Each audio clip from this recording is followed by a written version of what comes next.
Hey guys, welcome to another episode of Lockdown Performance.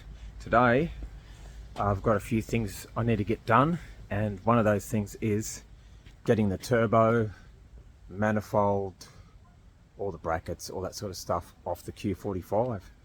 So give me a couple of minutes to just take the cover off and take the tarp off it, and we'll go from there, eh?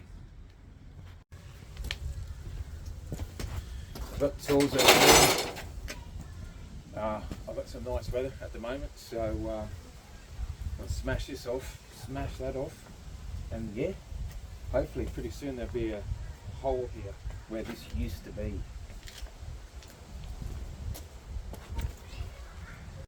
So the plan is pretty much want to get this sucker off, this pipe, this bracket, all that shit down there, that's going to come off.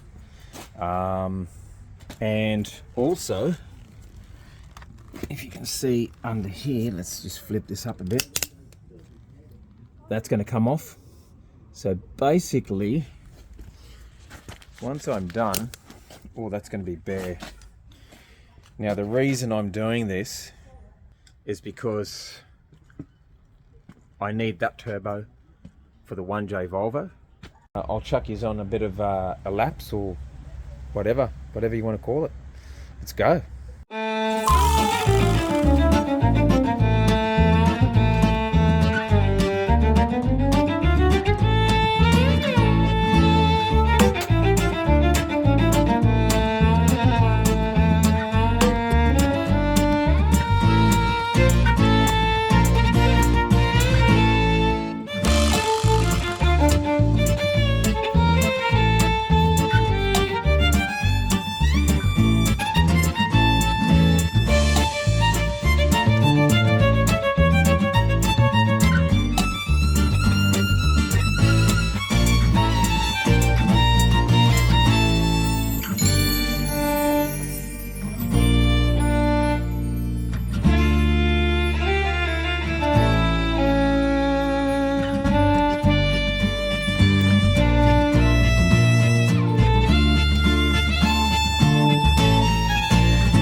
So it's all loose. I've just got to get this wastegate off here.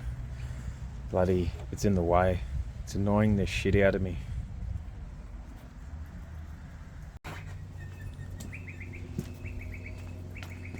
Allen key, 10mm spanner. Let's see if we can get this off without too much drama. It's loose. It's loose. It's just going to be a slow process, guys. You know what I mean? It's going to be one of those freaking things, you know? One of those things where you need like 2mm thick fingers to get in. What have we got? Just need a little bit of clearance and that's what we need. Need that house thing up to go. And I might have a swing on the old freaking. Ah, yes, it's coming. It's loose. As soon as I get this off, I will hopefully be able to shimmy this bloody bracket out of here. It's really annoying, you know, like I've over-engineered it, so that's what's happened. But anyway, it is what it is, and I'm going to make this kit heaps better. So far I have not really had a lot of interest on eBay marketplace, because I think people just don't have a lot of money at the moment, and yeah, I think everyone would rather prefer a car that you can put a bonnet on. So yeah, I'll keep going with this, guys. As soon as I get it sorted, I'll show you some more. So that's loose. Now let's try and get this off without damaging anything. There we go. Bye bye, piece of shit. See you later. Good riddance. Look at that friggin' screamer pipe. Anyway, I'll put that over here for now. I might actually, no, I'll use it for the Q45. I'll have to get a different type of wastegate for the Volvo. So after a bit of tinkering and doing this and doing that, I think I might finally have this. Let's go, let's have a look here. This is the main reason I'm cutting this thing to bits. Here we go. Oh yes, yes, yes, yep, yep. Okay, that's in the way, that's in the way. Nearly. There we are. It's out pretty much without breaking anything. No cuts. Bit of freaking dirt here and there, but no cuts. Bit of swearing, but you wouldn't have heard that anyway. So the plan. Lucky these are flexies as well, otherwise I would have had no chance getting it out without cutting, and I didn't really want to cut anything in the engine bay.